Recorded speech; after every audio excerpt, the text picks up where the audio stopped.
sholati ala nabiyil mukhtar wa mahasinis sadatil akhyar. Iki saking taklifipun al-alamah Syekh Muhammad bin Syu'aib al-Abhashi. Niki nukilan-nukilan begitu kathahipun hadis-hadis, keterangan-keterangan sing terkait kalian waosan sholawat. Teng mriki nggih sederma kawula nyampekaken napa dene nggih tukar kawruh krana wong kiai kabeh sing nggih hal kaitan kalian maca wacan sholawat panjenengan sedaya nggih jane pun boten kirang. Terutami langkung-langkung kaya dene niki wulanipun sampun wulan Sya'ban. Iku hadis sing masyhur tenggene kitab napa nika Duratun Nasihin juga ning bab Sya'ban al-Mu'dham niku nggih diaturaken kranten teng Duratun Nasihin niku kitabe setiap ngawiti bab niku mesti nukil hadis-hadis sing terkait kalian sholawat. Jadi soanane bab sing tengene Duratun Nasihin niku mesti nyinggung hadis keterangane Kanjeng Nabi sing kaitanipun kalian sholawat. Teng mriki kita namung sebagai nggih penyemangat mawon lan kangge ngisi acara setiap pertemuan mujis ora ketang sepetil rong petil kita nukil keterangan-keterangan walaupun mungkin teng mriki nggih candak cekel comotan mboten secara runtut wonten kitab semene akeh pertemuane sebulan sepisan kapan rampung kae ngono. Kalau kita candak cekel mawon. Mriki kita aturaken bismillahirrahmanirrahim al-babul awal utawi bab kawiwitan fi fadlis sholati ngalan nabi ing dalem nerangaken kautamaane maca sholawat ngalan nabi ing atase Kanjeng Nabi sallallahu alaihi wasallam. Wa malan perkara yanalu kang merkoleh sapa amiluha wong kang lakoni sholawat minas sawabi saking ganjaran. Wa malan perkara a'adda kang njanjekaken sapa Allah Gusti Allah taala lil musallina maring wong kang padha maca selawat ngalaihi ngatasé nabi minan naimi saking kenikmatan ad-daimi kang langgeng wal khairi lan kebagusan al-qaimi kang jumeneng was sa'di lan tegese lan kabejan al-khatimi kang ladeni. Iklam ngerti sapa sira ya akhi kanca-kanca ingsun. Hei kanca ingsun waffaqakallahu taala. Waffaqaka muga-muga nocoki utawa nemoni ing sira kabeh ing sira sapa Allah Gusti Allah taala an-nusyira yen to paring isyarah sapa kita mahasinahu ing pira-pira kebagusane Kanjeng Nabi wasana ilan ngalem ngalaihi ngatasé Nabi ngeten wa'lam i'lam ya akhi waffaqakallahu anna ngeten anna nasra mahasinihi kita gundulan ki angelen nang kene anu ora biasa sae masalah iki iklam ngerti sapa sira ya akhi anna nasra mahasinihi sak temene nggelar nyebaraken kebagusan-kebagusane Kanjeng Nabi wa wasana ilan ngalem ngalaihi ing atase Nabi iku wajibun wajib ngalakul li muslimin ing atase saben-saben wong Islam. Jadi paham kan nggih? Dadi nyebaraken nular-nularaken pengertian tentang kebagusane Kanjeng Nabi lan ngalem maring Kanjeng Nabi iku hukume wajib kanggo saben-saben wong Islam. Wa min mahasini kitabil mustaghisina billah niki diaturaken teng mriki. Saking setengah saking kebagusan sing dipendet saking kitab Al-Mustaghisin billah. Niki kitab mriki boten sumpun cantumaken saking mu'alifipun tapi dipun nukil saking kitab Al-Mustaghisina billah.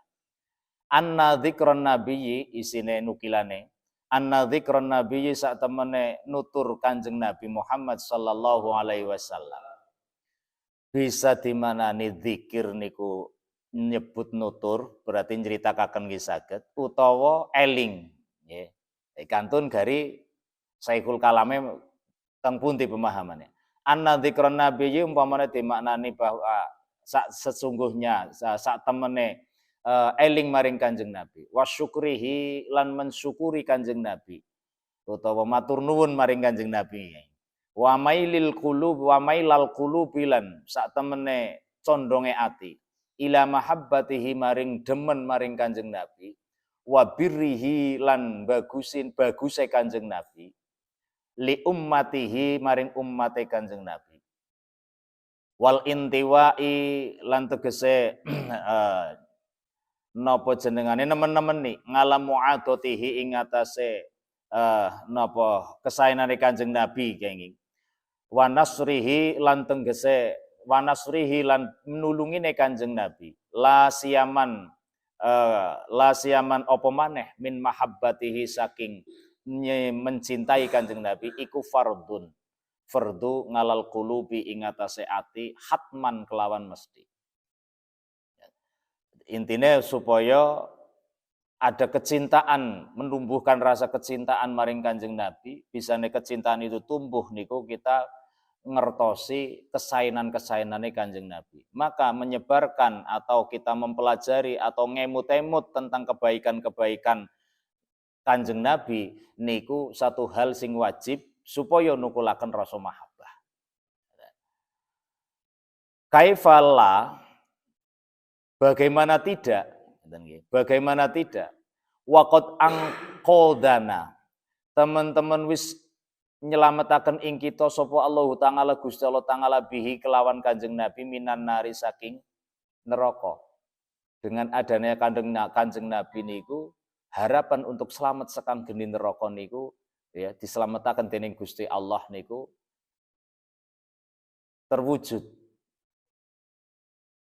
Nah, mula maka sholawat sing kita waos niki arah kecondongane niku mboten namung sholawat sing sebatas kagem hajat. Kathah wong wis sholawat nggih. Contoh misalkan saking dene kanca-kanca sing seneng rebanaan, ya sholawat. Kanca-kanca napa sing napa jenenge kados narian, nggih pun mlampah narian. Nggih, kita waune ya biasa narian, sebenarnya niki ya cokan narian dan sebagainya. Cuman barang diangen-angen ketika berebanaan Bali ya wis ora ditabuhi masa selawatan baik. Leren. Kan ngeten niku. Ketika narian wisule 4.444. Sing pendorong biasanya napa? Krana hajat. Ya kan, krana hajat. Rampung guli diwaca 4.444 apa narian baik? Mboten, leren. Kan ngoten niku. Selama ini, salat munjiat misalkan diwaca ping 41 krana duwe hajat misalkan, atau sholawat Fatih. Ya sedaya Gusanam sing napa nika? Ya ngijazahaken diwaca ping 1001. Angkatan sholat hajate dan sebagainya, setunggal kali sih ijazah benten-benten cokan. Lo nate ngrewangi Mbak Yune Pak Kiai teng Langirin niku kanca santri niku biasanya kon ngrewangi mau sholawat Fatih niku ping 1001. Nangge sholate niku sholat hajat, nangge alam nasrah kali nopo niku kula kelingan rin. Niku ya bar niku rampung ya wis. Ya, uli 1001 ya wis ora sholawat Fatih bae ora bisa. Nah, maka satu hal di antara dengan pertimbangan sholawat niki kula jenengan sami niku ada satu kelebihan. Siji wong sholawat Fatih ya ora mesti wong pada teyang kabeh. Nariyah juga, okay? Walaupun semua sholawat sae, okay? Semua sholawat sae. Cuman kenging napa kok sanad sholawat niki sing terarah maring wali-wali ning tanah Jawa khususnya Mbah Ampel niki mendhet sholawat ingkang paling gampang dan paling napa diarani ya, familiar. Kasarane bajingan dalan bae kok sholawat ki anu bisa. Ngucapna ora kesuwen, diwarai ora kesuwen. Iki jar marai sholawat nariyah. Aring wong nini-nini sing anu nembe mulai gelem sembayang. Umur 80 nembe gelem sembayang. Jajal ni tak warai sholawat nariyah yu. Wa sholli sholatan kamilatan wa salim salam kok wong nyong dewek sing kadang-kadang wis banget lanyai be kadang-kadang kewolak-walik ya.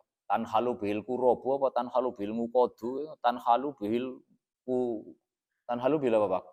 tanhalu bihil ngukodu kan gitu ya, watan fariju bihil urobu. Kadang-kadang kewalik, bolak-balik ngoten niku. Ya mending mbah-mbah sing sepuh. Tapi yang sholawat iki gampang banget, nggih. Niku pertimbangan salah satu pertimbangan. Terus sholawat niki arahipun justru sing paling penting niki nanggon tujuane yaitu supaya mahabbah maring Kanjeng Nabi. Ketika mahabbah ya ora kurpas lagi hajat tok lah. Nggih. Ketika kita wis krana ming hajat tok niku berarti bukan karena mahabbah. Ngaten. Maka mahabbah niku ndadosaken kapanpun, dimanapun, dalam keadaan apapun, itu kita bisa ingat maring Kanjeng Nabi, kemutan kita dengan terus kita bersolawat. Kita mengingat Kanjeng Nabi, wa syukrahu dan mensyukuri beliau, wa mailul qulub dan juga kecondongan hati kita, ila mahabbatihi kepada kecintaan kita kepada Kanjeng Nabi, wabirrihi dan kecintaan condongnya hati kepada kebaikannya Kanjeng Nabi. Kebaikan Kanjeng Nabi li ummatihi kepada umatnya Nabi itu adalah sesuatu hal yang menjadi fardun, kefardunan, sesuatu yang wajib ngalal qulubi ing atase hati bagi seluruh hati khatman secara pasti. Maka agar kita tumbuh rasa mahabbah kepada Kanjeng Nabi, maka dibutuhkan kita selalu mengingat kebaikan-kebaikan beliau, mengingat hal-hal yang terbaik dan siapa beliau, ya, itu agar tumbuh rasa mahabbah. Hada utawi iki perkara waqad kammalallahu ta'ala lahu. Waqad kammalalan teman-teman wis nyempurnaaken sapa Allah Gusti Allah, bahwa Allah telah menyempurnakan lahu kepada Kanjeng Nabi kholqon ing ketitae wa khuluqon lan ing akhlake wa fahman lan ing kefahamane. Bahwa secara fisik terciptane Kanjeng Nabi secara penciptaan dohir itu paling sempurna diciptakan dening Gusti Allah. Wa khuluqon lan secara akhlak itu yang terbaik adalah Kanjeng Nabi. Wa fahman dan secara kefahaman juga beliaulah yang terbaik. Nah, ini untuk ditanamkan di dalam hati kita agar tumbuh rasa kecintaan kepada kebaikan-kebaikan beliau. Wa 'allamahu lan mulang sapa Allahu ing Kanjeng Nabi milladunhu saking ngarsane Allah ngilman wa hilman wa hukman. Allah memberikan ilmu wa hilman lan kelemah lembutan. Aris itu kelemah lembutan. Wa hukman dan juga hukum ataupun hikmah. Wa faddalahu lan ngutamaaken sapa Allahu ing Kanjeng Nabi. Allah lebih mengutamakan pada Kanjeng Nabi ngalasa iring ibadihi ing atase utawa ngereaken ing atase sekerine pira-pira kawulane Allah. Di antara semua hamba Allah Kanjeng Nabi lah yang paling utama. Ngurban wa ajman. Entah itu dari orang-orang Arab maupun dari Ajam. Fakana mongko ono sapa Kanjeng Nabi iku aqwahum luwih kuat-kuate ngibad apane yakinan keyakinane wa azman lan keniatane. Wa a'lahum lan paling luhur-luhure ngibad apane rutbatan derajate wa isman lan asmane. Nah niki dipandang dari segi apapun Kanjeng Nabi adalah satu-satunya hamba Allah yang terbaik. Ya, ini agar selalu kita tanamkan pengertosan menika.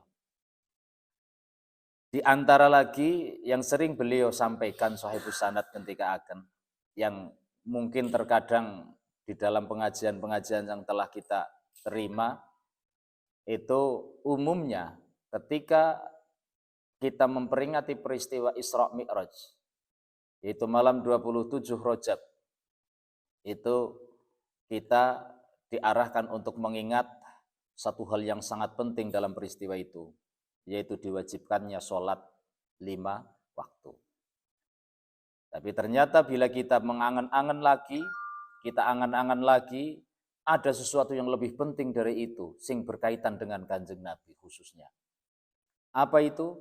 Di malam 27 Rajab inilah Allah Subhanahu wa Ta'ala menghendaki satu-satunya hamba beliau diberikan satu kebesaran yang luar biasa, anugerah dari Allah yang tidak diberikan kepada siapapun di antara makhluk-makhluk Allah dan semua hamba-hamba Allah, yaitu dibukanya sir rahasia alam semesta hanya satu-satunya oleh Allah pada Kanjeng Nabi Muhammad Sallallahu Alaihi Wasallam. Dan ketika kita mau mengangan-angan juga, satu-satunya hamba Allah dalam peristiwa malam 27 Rajab itulah Allah memberikan satu kanugrahan, satu yang luar biasa dan hanya satu-satunya yang diberikan oleh Allah kepada hambanya, yaitu bertemu dengan wujud asli dari Allah Subhanahu wa Ta'ala, Allah yang hak, itu hanya Kanjeng Nabi Muhammad Sallallahu Alaihi Wasallam, yaitu ketika peristiwa malam 27 Rajab. Maka dengan istilah Qoba Qausaini dan istilah-istilah yang lain, ini hanya satu-satunya di antara semua hamba Allah, termasuk para nabi dan para malaikat. Kita bayangkan dalam cerita Isra Mi'raj yang banyak disebutkan dalam kitab-kitab, itu malaikat Jibril menyertai terus. Tapi ketika sampai dalam suatu level, satu alam, satu keadaan yang sudah tidak mampu lagi malaikat Jibril untuk memasuki wilayah itu, maka Kanjeng Nabi lah satu-satunya yang bisa melewati satu wilayah itu, yaitu untuk mendekati dan bahkan bertemu dengan Allah Subhanahu wa Ta'ala, berhadap-hadapan dengan Allah, wujud asli Gusti Allah, Allah sing al-haq, Allah sing nyata. Ternyata kita berangan-angan ketika kita mengangan-angan, hanya Kanjeng Nabi lah yang diberikan kanugrahan itu. Maka peristiwa Isra Mi'raj, ya, 27 Rajab, di malam 27 Rajab itulah satu peristiwa yang besar yang hanya dialami oleh satu-satunya hamba Allah, yaitu utusane yaitu Kanjeng Nabi Muhammad Sallallahu Alaihi Wasallam. Maka tumbuhkan rasa senantiasa untuk selalu menumbuhkan rasa kecintaan kita kepada Kanjeng Nabi dengan cara semakin banyak kita ketahui hal-hal istimewa dari Kanjeng Nabi, maka akan menumbuhkan rasa itu. Di samping otomatis dengan kita memperbanyak membaca sholawat. Wa min mahasini ma lan saking setengah saking sesuatu sing sae ne perkara khusso kang den tertentu akan bihi kelawan ma sapa al musolli wong kang maca salat ngalihi ngatasé Nabi. Iku takfirul khotoya, dari hal terbaik atau hal-hal baik yang dikhususkan bagi orang yang membaca sholawat. Yang pertama takfirul khotoya, dan lebure keluputan-keluputan. Dihancurkannya kesalahan-kesalahan seorang hamba ketika dia mau bersolawat kepada Kanjeng Nabi. Li'annahu, dengan alasan bagaimana? Li'annahu krono saat temene kelakuan, utawa saat temene ngabdun, iku makmurun den perintah, bitahsinis sholati ngalehi kelawan bagusaken maca solawat ngalehi ing atase Kanjeng Nabi. Jadi solawat kita juga terus belajar untuk memperbaiki. Walaupun selama ini kita tahu, sholawat itu satu hal ibadah yang diperintahkan oleh Allah tanpa menggunakan syarat apapun. Jadi, ibarat tembung dilakukan dalam keadaan apapun boleh dan sah dan sampai. Akan tetapi bagi kita khususnya para mujiz terlebih-lebih, atau kita yang sedang berusaha untuk menjadi seorang yang ahli sholawat, itu ada hal-hal tertentu yang harus kita latih, khususnya untuk memperbaiki dalam kita bersolawat. Maka di situ dia dibutuhkan satu rasa hormat dan keniatan yang baik walaupun sholawat itu tanpa niat pun tetap jadi. Akan tetapi kita berusaha untuk terus memperbaiki dalam kita bersholawat. Wat targhib lan demenaken fi huduril majalisi ing dalam nekani majelis. Allati yo majalis yusalla kang den waca sholawat fiha ing dalam majalis ngalaihi ngatasi Kanjeng Nabi. Ya. Menyemangati ngajak wong-wong kon podo hadir tenggene majelis-majelis yang di situ dibacakan sholawat. Apalagi kita dalam tergabung dalam majelis sholawat Kanjeng Sunan Ampel ini, ya kita menggunakan sholawat yang paling mudah dan paling gampang untuk mengajak masyarakat kita untuk kita dekatkan kembali umat Kanjeng Nabi, kita dekatkan lagi dengan Nabi ini. 5 krono perkara fi huduriha ing dalem menghadiri majelis sholawat min kasratis thawabi saking akeh ganjaran. Alasane mengapa kita mengajak dan menyemangati, memberikan semangat kepada orang-orang untuk menghadiri majelis-majelis sholawat, karena di situ di dalam majelis sholawat itu min kasratis thawabi saking kathah ganjaran. Wa annaha lan satemene majalisus sholawat iku ngalamatu ahli sunnati, salah satu tetengere wong ahli sunnah. Wa ahlil mahabbati lan tetengere juga ahli mahabbah maring Kanjeng Nabi. La yaghfuluna sing sifate wong sing mahabbah maring Kanjeng Nabi niku la yaghfuluna ora tau kelalen nganis sholati ing atase maca sholawat, saking maca sholawat ngalaihi ing atase Kanjeng Nabi. Ketika kita berusaha untuk menjadi seorang yang mencintai Kanjeng Nabi, maka wujudkan kita senantiasa dimanapun, kapanpun, dalam keadaan apapun tidak melupakan sholawat kepada Kanjeng Nabi Muhammad Sallallahu Alaihi Wasallam. Walima lan alasan lagi ro'au kang podo ngerti sapa wong min sholatil malaikati maring saking sholawate malaikat ngalaihi ngatasé Nabi ngalat dawami ing ngatasé langgeng. Tegesipun hadir di majelis sholawat dan tidak pernah melupakan sholawat setiap saat ketika kita ingat, entah ingat Kanjeng Nabi atau ingat sholawat, kita diharapkan untuk bersolawat. Karena apa? Dengan alasan kita tahu kabar dari Gusti Allah di ayat yang sudah masyhur dalam surat Al-Ahzab 56, Allah sebelum memerintahkan, Allah memberikan kabar terlebih dahulu. Maka apabila kita mau mengangan-angan di ayat itu, sebelum Allah memerintahkan ya ayyuhalladzina amanu shollu alaihi wasallimu taslima, Allah memberikan pemberitahuan atau kabar. Dan kabar yang diberitakan oleh Allah pastilah kabar yang sangat penting, dan supaya kita mengangan-angan bahwa kabar itu adalah innallaha, sesungguhnya Allah, wa malaikatahu dan malaikat Allah, iku yusalluna dengan fi'il mudhari' cara kanca-kanca santri. Artinya adalah sedang dan selalu senantiasa bersolawat tanpa henti. Itu malaikat dan Allah. Allah dan seluruh malaikat itu bersolawat kepada Kanjeng Nabi ngalat dawam ing atase langgeng. Bagaimana kabar itu mendahului oleh Allah, didahulukan sebelum Allah memerintahkan solawat di ayat itu. Seolah-olah apabila kita mau memahami, kita mau mengangan-angan, Allah memerintahkan solawat dengan kalimat sallu alaihi wasallimu taslima, tapi diberikan kabar terlebih dahulu bahwa aku Allah dan semua malaikatku itu senantiasa bersolawat tanpa henti, alat dawam ingatase langgeng. Maka seolah-olah kalian pun ketika orang yang beriman, aku perintahkan solawat secara dawam, secara terus menerus, kapanpun, dimanapun, ya. Ketika kalian ingat pada kekasihku Kanjeng Nabi, bersolawatlah.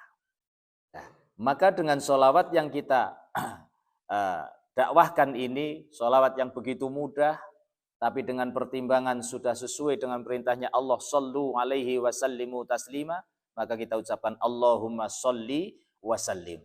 Sallu alaihi berarti sholli, wasallimu berarti wasallim, berarti sholawat yang dengan salam. Maka disitulah ya, semua sholawat bagus, semua sholawat sahih. Tapi di antara pertimbangan-pertimbangan kita menggunakan sholawat ya yang lebih baik dengan pertimbangan satu, perintahnya Allah shollu alaihi wasallimu taslima, berarti sholawat yang menggunakan salam. Yang kedua, karena kanjeng Nabi dalam hadis yang masyhur sering diaturakan dalam pengajian-pengajian, akrabukum ilayya yaumal qiyamati aktsarukum alayya sholatan. Paling dekat kalian denganku besok di hari kiamat adalah yang paling banyak kepadaku sholatan, dalam bersolawat. Banyak bersolawat berarti membutuhkan waktu. Waktu kita terbatas, umur kita terbatas. Untuk memperbanyak solawat dengan waktu yang terbatas berarti pertimbangannya adalah solawat yang pendek. Maka solawat inilah sesuai dengan pertimbangan kanjeng Nabi memberikan satu isyarat agar kalian dekat denganku besok di hari kiamat dengan banyak bersolawat. Ya, banyak berarti kaitannya dengan hitungan. Maka kita dengan solawat yang pendek ini ya, lebih mempercepat perbanyak solawatnya. Ya, semakin dekat dengan kanjeng Nabi dengan hitungan semakin banyak solawat. Yang ketiga pertimbangannya adalah karena kita dengan ta'adub, dengan adab kepada kanjeng Nabi, yaitu dengan kita menyebutkan Sayyidina, junjungan kita Muhammadin, kanjeng Nabi Muhammad sallallahu alaihi wasallam. Walaupun di hadis-hadis disebutkan ketika ditanyakan oleh sahabat kanjeng Nabi, kaifa nusolli alaika ya Rasulullah, bagaimana kami bersolawat kepadamu ya Rasulullah, kanjeng Nabi gulimarai Allahumma sholli wasallim ala Muhammad. Ya, langsung ala Muhammad. Tapi kan kanjeng Nabi. Dan ini sebagai gambaran bahwa kayak dalam kehidupan kita pun, ketika jenengan ditanya, nuwun sewu, nama jenengan siapa? Pasti jenengan gulu menjawab pun nek cara wong Jawa, ya ndak usah pakai sebutan lah kita memperkenalkan pada orang. Ya jenengku ya Ahmad Muzalid, ngoten niku tok. Nggih. Mangke begitu dia tahu bahwa namanya yang diperkenalkan itu adalah nama itu, pasti orangnya nyebutnya mangke beda lagi, dikasih sebutan kan. Nah, itu seperti itu. Di samping itu kanjeng Nabi sendiri dalam satu keterangan hadis menyebutkan ana sayyidu waladi Adam wala fakhara. Aku ki sayyide keturunannya utawa anake Nabi Adam wala fakhara, ini bukan sombong. Itu ada di keterangan hadis. Maka ketika kita dengan menggunakan sayyidina, bukan kok kita letter luck seperti yang sekarang banyak digaungkan bahwa tidak mau pakai sayyidina karena diwarai nang kanjeng Nabi tidak pakai sayyidina, tapi kita tetap pakai sayyidina sebagai apa? Dengan berbagai macam pertimbangan tadi. Kanjeng Nabi ngendika ana sayyidu waladi Adam wala fakhara. Aku sayyide anak-anaknya Nabi Adam. Ini bukan sombong, ini kanjeng Nabi ngendikaken. Terus sebagai tata krama kita. Bagaimana ketika kita menyebut ayah kita sendiri saja tidak tegel kalau kita orang Jawa, ya, nyebut langsung jenenge tok. Ya, pasti kita punya sebutan, ya, dengan sebutan. Nah, di situ. Dan sudah banyak lagi keterangan-keterangan sing kaitannya kali kita menggunakan sayyidina. Untuk yang selanjutnya di sini diaturakan malaikat secara dawam. Okay. Malaikat secara dawam itu bersolawat pada kanjeng Nabi. Bagaimana ketika kita sendiri yang jelas-jelas kita butuh pada syafaat beliau. Sedangkan Allah dengan menghabarkan bahwa innallaha wa malaikatahu yusholluna 'alan nabi. Ini kan kita supaya berpikir Allah sendiri, malaikat sendiri ini tidak membutuhkan.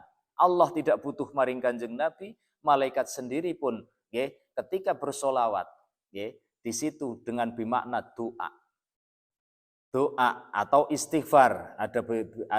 Ada dua versi macam pengertiannya ulama tentang solawatnya malaikat kepada kanjeng Nabi. Ada satu yang memaknai solawat malaikat kepada Nabi, yusalluna 'alan nabi, malaikat adalah memohon, ya, doa memohon kepada Allah agar memberikan rahmat kepada Kanjeng Nabi Muhammad sallallahu alaihi wasallam. Maka ketika kita berpikir, ketika malaikat, ya, memohon kepada Allah, sedangkan Allah sudah memberikan kabar terlebih dahulu bahwa innallaha yusolli, artinya yusolline Allah kepada Kanjeng Nabi adalah memberikan rahmat. Allah dengan kalimat inna taukid, sesungguhnya Allah iku yusolli ne Allah dewe, bersolawat ngalan Nabi ngatasi Nabi. Arti dari solawat Gusti Allah kepada Nabi adalah memberikan rahmat. Berarti tanpa diminta pun Allah sudah memberikan rahmat maring Kanjeng Nabi. Lah terus fungsine wa malaikatahu yusholluna, dengan makna bahwa solawat malaikat kepada Nabi adalah permohonan atau doa kepada Allah agar Allah memberikan rahmat itu kepada Nabi, padahal Allah tanpa diminta pun, tanpa disuwun pun Allah sudah memberikan. Ini kan satu isyarah. Agar kita berpikir. Setelah itu Allah memerintahkan kepada orang-orang beriman, ya ayyuhalladzina amanu shollu alaihi. Oke. Walaupun di kitab-kitab kita konco-konco santri ini bukan hal aneh lagi tentang kalimat ayat-ayat itu, ya. Tapi coba kita angen-angen. Iya-nya ya nida, ya munada, ya, adalah undangan, timbalan. Allah memanggil, ya ayyuha. Haknya di situ secara ngilmu alat atau ngilmu nahwu, haknya adalah hak litambih. Maka di situ kalau maknanya dikumpliti cara kiai sepuh kuli maknani ya ayyuhalladzina, he eling-eling. Pasti ada eling-elinge. Tegasnya apa? Agar kita berpikir. Di ayat itu agar kita mengangan-angan lagi. Ya ayyuhalladzina, he eling-eling wong akeh. Amanu kang podro iman. Nembe sallu alaihi, podo solawat sapa sira kabeh ngalaihi ing atase Nabi, wasallimu lan podo salamo sapa sira kabeh tasliman. Haknya di situ ya ayyuha itu kon eling-eling. Eling-eling apa coba? Ketika kita angen-angen di ayat depannya, di depan sebelum Allah memerintahkan, Allah memberikan kabar. Coba dieling-eling kabare. Allah yang tidak membutuhkan, ghaniyun 'anil alamin. Allah tidak membutuhkan apapun itu bersolawat maring Nabi. Terus malaikat. Malaikat itu arti solawatnya adalah memohon kepada Allah. Sedangkan Allah tanpa dimohon pun memberikan rahmat itu dan sudah dikabarkan oleh Allah sendiri di ayat itu sendiri. Dengan kalimat sesungguhnya. Terus Allah memerintahkan orang mukmin untuk bersolawat. Dan arti solawat wong mukmin itu dengan kalimat yang kita baca, Allahumma duh Gusti Allah. Sholli mugi-mugi panjenengan paring rahmat. Berarti kita memohon paring Gusti Allah. Sholli mugi-mugi panjenengan paring rahmat. Ya, wasallim lan paring keselamatan. Ngala sayyidina Muhammad ini ngatasi Kanjeng Nabi Muhammad. Sedangkan tanpa kita minta pun nang solawat itu Allah sudah memberikan rahmat yang kita minta itu. Ya. Maka di situ ya ayyuhalladzina jajal tieling-eling, angan-angan. Apa artinya di situ? Maka dibalik Allah memerintahkan sholawat. Ini bukan karena Kanjeng Nabi yang butuh didoakan. Karena tanpa diminta pun Allah sudah memberikan rahmat maring Kanjeng Nabi kabeh. Dan senantiasa tanpa henti ngau kalimat yusholluna fi'il mudhari, selalu, sedang dan selalu bersolawat. Arti sholawatnya Allah berarti senantiasa selalu memberikan rahmat Allah maring Kanjeng Nabi. Terus apa fungsinya malaikat njaluk kena? Padahal nang kono dikabarkan oleh Allah wa malaikatu yusholluna. Ya. Maka ketika kita mau mengangan-angan lagi ayat itu juga, ketika kita mengajak siapapun kita bersolawat, kadang-kadang kita punya mendapatkan jawaban, lah aku wiridane wis akeh ora kober. Kurang akeh endi wiridane karo malaikat. Ini adalah kabar kon dieling-eling. Allah bersolawat, malaikat bersolawat, dan semuanya ora ono. Cara jenengan wis ngerti apa ora malaikat ono sing nganggur apa ora? Tidak ada malaikat yang nganggur. Dan Allah mengkabarkan agar kita eling-eling. Malaikat ki lho ora ono nganggure pun bersolawat maring Kanjeng Nabi. Maka tidak ada alasan ketika kita ngajak solawat kepada siapapun kok alasannya lah ora kober. Maka kembali nih ke ayat itu sudah kena, ya. sudah melu kesinggung. Lu malaikat apa ora kok berhenti karo malaikat. Kan seperti itu sebenarnya. Wa malaikat tahu ini malaikat kabeh sudah mempunyai tugas kabeh. Tapi dikabarkan oleh Allah pun dalam keadaan melaksanakan tugas, semua mau melaksanakan tugas, malaikat pun yusholluna alan nabi. Seperti itu. Nah, maka itu kon diangen-angen. Nah, maka ketika kita bersolawat, Allahumma sholli wa sallim ala sayyidina Muhammad, permohonan kita maring Gusti Allah. Padahal Allah tanpa kita mohon untuk memberikan rahmatnya kepada kanjeng Nabi, Allah pun sudah memberikan kabar, innallaha yusalli. Nek Allah tak. Allah sudah memberikan rahmatnya, selalu memberikan rahmatnya. Terus fungsinya kita nyuwun ngapa? Kita memohon kepada Allah agar memberikan rahmatnya itu apa? Nah, maka jawaban ayat ini ada di kanjeng Nabi. Man shalla alayya sholatan wahidah, shollallahu biha nasyran. Barang siapa yang bersolawat kepadaku satu kali, sholla mongko bersolawat, ya, sholla mongko bersolawat, sopo Allah Gusti Allah, ya, shollallahu biha kelawan satu solawat itu, nasron ing 10. Jadi dengan kata lain apa? Kita beri perintahkan sholawat oleh Allah pada kanjeng Nabi agar memohonkan rahmat untuk kanjeng Nabi kepada Allah, itu supaya ada alasan Allah memberikan rahmat kepada orang itu. Dan kabarnya dikabarkan oleh kanjeng Nabi. Itu seperti itu.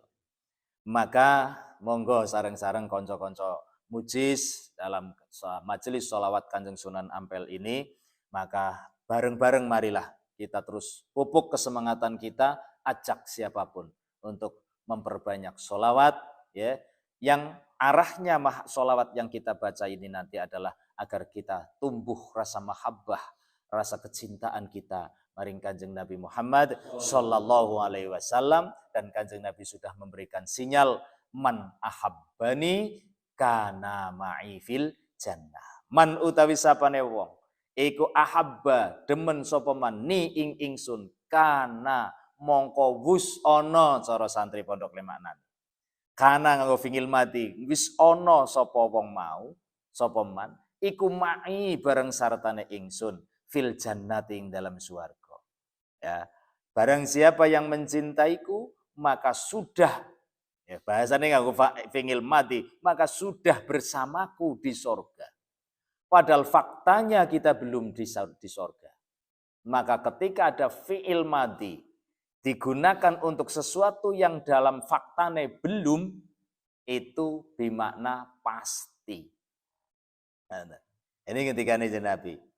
Mang ahabbani barang siapa yang mencintaiku kana mongko wis ana, padahal urung kula jenengan sami sing duweni rasa seneng nang donya niki kan urung nang swarga, tapi Kanjeng Nabi le ngabari dengan kana wis ana sapa wong mau mangi bareng sartane ingsun fil jannati dalam swarga. Maka dengan makna fi'il madi digunakan untuk sesuatu yang belum terjadi, itu artinya atau maknanya adalah pasti. Barang siapa yang mencintaiku pasti bersamaku di sorga. Allahumma amin. Kemawon kang saged kula aturaken yang bisa saya sampaikan di malam ini dalam live acara pertemuan rutin mujis sholawat Kanjeng Sunan Ampel wilayah Banyumas Timur, Kabupaten Banyumas Timur sisih kidul, 4 kecamatan, Kecamatan Banyumas, Kecamatan Kemeranjen, Sumpyuh,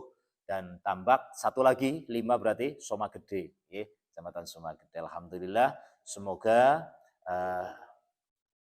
susukan nonton. Wow, susukan barang, Banjarnegara, 2 kabupaten. Ya. 2 kabupaten, Alhamdulillah. Ini pertemuan ini nanti kita akan rutin, tapi ini nanti kita berembuk lagi kaitannya karo bulan Ramadan. Nanti bagaimana pertemuannya di bulan Ramadan, apa tetap berjalan atau bagaimana?